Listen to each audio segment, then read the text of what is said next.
बिस्मिल्लाहिर्रहमानिर्रहीम।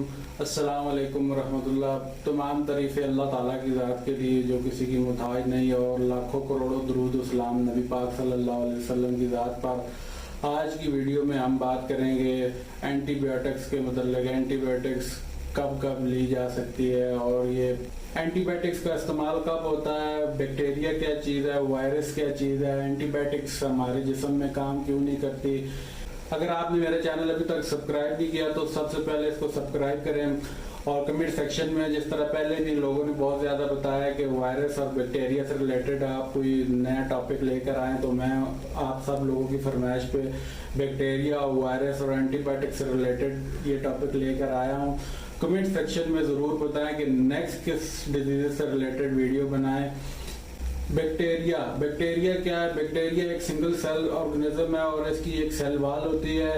इसके अंदर ऑर्गेनिज्म होते हैं, इसका अपना रेस्पिरेटरी सिस्टम होता है, इसके अंदर न्यूक्लियर होते हैं, इसके अंदर डीएनए और आरएनए होते हैं। ये एक मुकम्मल यूनिट होता है, ये अपनी खुराक भी लेता है और सांस भी लेता है। इसकी दो अकसाम है, ग्राम पॉजिटिव बैक्टीरिया और gram negative bacteria. Gram positive bacteria short दौरानी के लिए होता है, और ग्राम नेगेटिव बैक्टीरिया जो है वो लॉन्ग टर्म के लिए होता है। इससे जो रिलेटेड डिजीजेज होती हैं वो लॉन्ग टर्म के लिए होती हैं।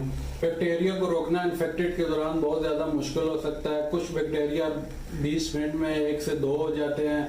इसी तरह अगर हिसाब लगाया जाए तो 5 घंटे में ये 15,000 के लगभग हो जाते हैं बैक्टीरिया, और 10 घंटे में ये 5 अरब और 36 करोड़ के लगभग हो जाते हैं। बैक्टीरिया अपने कंपाउंड इफेक्ट की वजह से बहुत तेजी से बढ़ते हैं। एक बैक्टीरिया से लड़ना बहुत आसान है, जबकि 5 करोड़ और 36 लाख बैक्टीरिया से लड़ना खासा मुश्किल है। इसलिए डॉक्टर को जल्दी चेकअप करवाना चाहिए। जब भी आपको बीमारी कोई हो तो फौरन चेक करवाना चाहिए, ना कि सारा दिन खांस के बैक्टीरिया की मदद करनी चाहिए।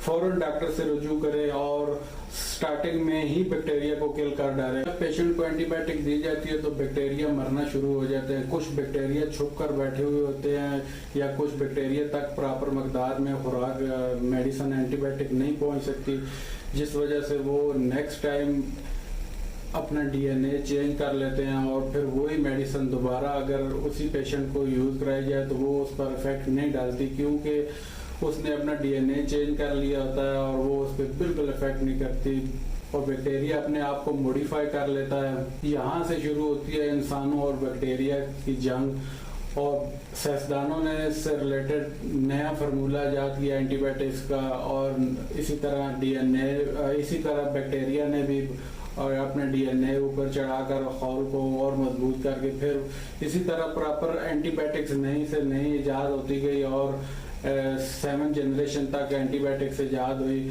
लेकिन बैक्टीरिया भी बहुत ज़्यादा स्ट्रॉन्ग है, क्योंकि बैक्टीरिया बहुत ज़्यादा स्ट्रॉन्ग है। ये डीएनए का हॉल ऊपर चढ़ाकर उस एंटीबायोटिक से बच सकते हैं। इसलिए हमारी आज की एंटीबायोटिक हार्ड से हार्ड होती जा रही है, और लेटेस्ट जो वर्जन है वो बहुत ज़्यादा हाई पोटेंसी में और बहुत ज़्यादा पावरफुल है। आप जब भी बीमार हो तो डॉक्टर से मशवरा करके एंटीबायोटिक्स पूरी लें। 5 दिन का कोर्स है तो 5 दिन का कोर्स मुकम्मल करें, ना कि 1-2 दिन की मेडिसिन खा के आप कहेंगे मैं बिल्कुल अब बेहतर फील कर रहा हूँ तो फिर मेडिसिन को छोड़ दें। नहीं, डॉक्टर से मशवरा ज़रूर करें। मशवरा करके जितने दिनों की मेडिसिन एंटीबायोटिक्स लिखी होती है वो लाजमी खाएँ, ताकि बैक्टीरिया मुकम्मल तौर पर किल हो सके। बैक्टीरिया को अगर आपने एक दफ़ा मौका दे दिया तो वो दोबारा डीएनए का हॉल चढ़ाकर आपको दोबारा तंदुरुस्त होने में बहुत ज़्यादा तकलीफ दे हो सकता है। वायरस एक लतीनी ज़बान का लफ्ज़ है, इसमें डीएनए और आरएनए होता है। इसकी कोटिंग होती है, सिंगल भी होती है और डबल भी होती है। ये वायरस जो है खुद कुछ भी नहीं कर सकते, ये आपके बदन में दाखिल होकर जब आप इनको रूट ऑफ एंट्री देते हैं, जब आप इनको मुंह के जरिए, नाक के जरिए, कान के जरिए एंट्री करने का मौका देते हैं, या फिर किसी भी जख्म के जरिए आपके अलग से उतर कर आपके बॉडी में ये इंक्लूड होते हैं, तो ये खून में शामिल हो जाते हैं, आपकी रतूबतों में शामिल हो जाते हैं, तो फिर ये सीने तक पहुंचकर नमूनिया कर देते हैं, सैनाटोनस कर देते हैं, कान में इन्फेक्शन हो जाता है, वायरल डायरिया हो जाता है, वायरल इन्फेक्शन हो जाता है इससे, और इससे चिकन पॉक्स और लाकड़ा काकड़ा वगैरह भी निकल सकता है।